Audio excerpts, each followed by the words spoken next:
Okay, let's multiply and divide rational expressions. Sounds pretty complicated, but it's really not all that difficult. Okay, today we're going to multiply and divide rational expressions. We're going to simplify rational expressions, including complex fractions. And so let's start with an example. Suppose you have x squared plus 5x minus 6 over x squared minus 36. And we want to simplify that. Well, as always, the first thing you're going to do is you're going to want to factor these. And you're going to get a whole lot of practice in factoring. So get used to this. If this is something you'd rather stay away from, it's not going to work with this chapter. So on the top you have x plus 6 and x minus 1. Okay, plus 6x minus 1, x equals plus 5x. And 6 times negative 1 is negative 6. Okay, so that's how that works. On the bottom, we have the difference between two squares. When you have the difference of two squares, that factors this way. X plus 6 times x minus 6. 6 is the square root of 36, of course. So once you see this, you can see it's pretty simple. You can cancel these two. And now you have x minus 1 over x minus 6. Now you probably want to also include x cannot equal 6 or negative 6, okay? Because when you started you had a, so that's just something to think about, that when you start doing functions, you got to identify, you got to note your exceptions or your domain restrictions, okay? So anyway, that's a simplified version of that. Let's try another one. Simplify 3 over 4x squared times 4x to the third over 21 times 14 over 4x to the fifth. Now you look at this and say, oh my gosh, that's too complicated, I can't do anything. This is where you really have to learn to cancel, okay? Because look, 3 goes into 3 one time, goes into 21 7 times. 4 cancels each other out. X squared cancels with x to the third, so you have x now. And then 7 cancels with 14, so this becomes 2. 2 cancels with 4, so this becomes 1 up here, and this is 2 down here. So you got 1 times x, except wait a minute. That x can cancel also with x to the fifth, which becomes x to the fourth. I did that kind of quickly, and if you want me to, I'll go through this again during class. But what we end up with is on the top, you just got 1 times 1, which is 1. On the bottom, you got rid of all this stuff except 2x to the fourth. So, now if you'd rather multiply all that stuff and then figure out a way to cancel, I just think that this is so much easier dealing with it this way. Let's try another one. This one is simplify x plus 1 over x squared plus 2x minus 3 times x squared plus x minus 6 over x squared minus 2x minus 3. And again, the first thing you want to do is factor. So my first factor here, of course, stays exactly the way it is, x plus 1. Now since I'm multiplying, I can just extend this across because whatever's on top is going to be over top of what's on. So let's factor x squared plus x minus 6. Now my two factors of negative 6 that I'm going to use are 2 and 3. And since this is plus x, I want to say x plus 3 and x minus 2. Because positive 3x and minus 2x will give me the positive x that I need in the middle. So I'm done factoring the top. So on the bottom I've had x squared plus 2x minus 3. Now this looks to me like x plus 3 and x minus 1. plus 3 times negative 1 equals negative 3, plus 3x, negative 1x makes a plus 2x in the middle. So I've got x plus 3, x minus 1. And then this one, I've got a negative 2x in the middle. So I'm going to say x minus 3 and x plus 1. So negative 3x and a positive 1x will give me a negative 2x in the middle. So I've got x minus 3 and x plus 1. So let's cancel. I've got x plus 1, x plus 1. I've got x plus 3, x plus 3. And I don't have an x minus 2 on the bottom, so I just leave it the way it is, x minus 2 over x minus 1, x minus 3.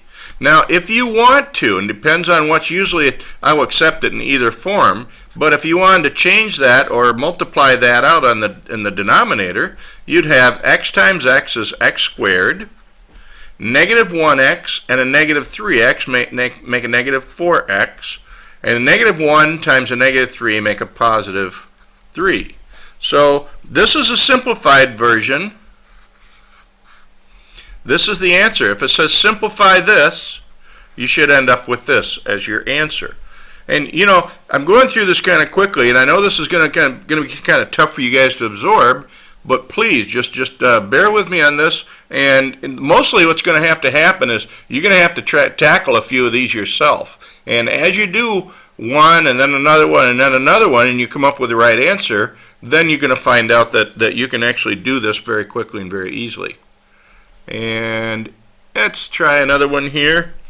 And this one is about dividing. Now, remember when you divided fractions, okay, if you got 3/5 divided by 1/8, for example, well, the thing to do, you have to go 3/5 times 8 over 1.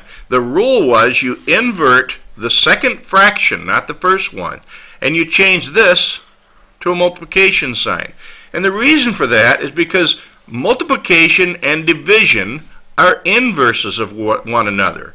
Remember, 6 times 1/2 equals 3. 6 divided by 2 equals 3. So basically, these are reciprocals of one another. So when you're dividing, you just switch the second one and multiply. And that becomes real easy. So let's try one. How about a simple one? 6 over x to the third divided by 12 over x to the fifth. Well, 6 over x to the third times the reciprocal of this, x to the fifth over 12. There's a 2, there's a 1. 6 goes into 6 one time, 6 goes into 12 two times. X to the third, x to the 2th. And so what do we end up with? X squared over 2, or 1/2 x squared. Either one of those. These are exactly equal to each other. So either one of those would be correct. And now is where it gets interesting. And we're going to try a little bit more complicated one. Got x minus 4 over x minus 2 squared divided by x squared minus 3x minus 4 over x squared minus 4. Well, of course, we rewrite the first one exactly as it is, and x minus 2 squared. Okay. Then you multiply by the reciprocal, x squared minus 4. You just turn the second fraction upside down, x squared minus 3x minus 4. So now I'm going to have to factor x minus 4 on the top. That's done. What about x squared minus 4? That's x plus 2, x minus 2. So x plus 2, x minus 2. Now on the bottom, x minus 2 times x minus 2. That's what this is, x minus 2 squared. I just wrote 2 times so I can it's easier to cancel that way. So x squared minus 3x minus 4. I think if I go x plus 1 and x minus 4, that'll give me a 1x and a negative 4x, and those two together make a negative 3x. So I think that this will work. So I've got x plus 1 and x minus 4. And simplify. I cancel. Cancel x minus 4, x minus 4. Whoops, that's an x minus 2. Oh, that's right. I got x minus 2 there and x minus 2. I don't have an x plus 2 on the bottom, so I've got to leave the x plus 2 up there. And on the bottom, I've got x minus 2, x plus 1. Once again, if I want to, I can multiply these out in the denominator, but I think you get the idea. This is obviously simpler than that. And with a couple steps here, we can get from here to here. But wait, there's more. And this is the part where you guys are going to freak out. What about this one?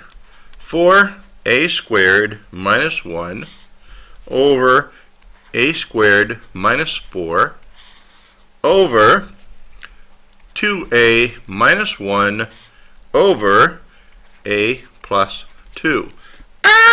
What am I going to do with that? That's what's called a complex fraction, and it's not too scary at all. When you consider the fact that if you have 6 over 4, or let's make that easier one, 6 over 2, well, that equals 6 divided by 2, which equals 3, right? So that's all this is 4a squared minus 1 over a squared minus 4. That's this thing on top. I just put that here. Divided by, because this line means divided by. So divided by, and write the second one. 2a minus 1 over a plus 2. Now doesn't that look a little bit simpler than this? And so now we just invert and multiply. 4a squared minus 1 over a squared minus 4 times, just flip this one upside down, a plus 2 over 2a minus 1. And so now all I have to do is factor that top one. Again, this is the difference between two squares. So 2a plus 1 times 2a minus 1. You factor that into the two conjugates, and then a plus 2. So there's all my terms on the top. On the bottom, I have a squared minus 4, which of course is a plus 2 times a minus 2. The difference between two squares. You'll be seeing that an awful lot. And then 2a minus 1. That's this one right here. Okay? So 2a minus 1 cancel, cancel. A plus 2 cancel, cancel. And you have 2a plus 1 over a minus 2. Ta-da! Now, look at this one.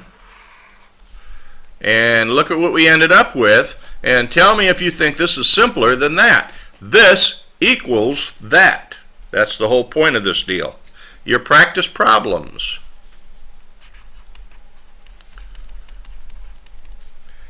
Page 502, 4, 6, and 8. And your homework problems are page 502, 9 through 42, every third. Okay? That's your job, and I will, of course, help you as much as I possibly can. Thank you.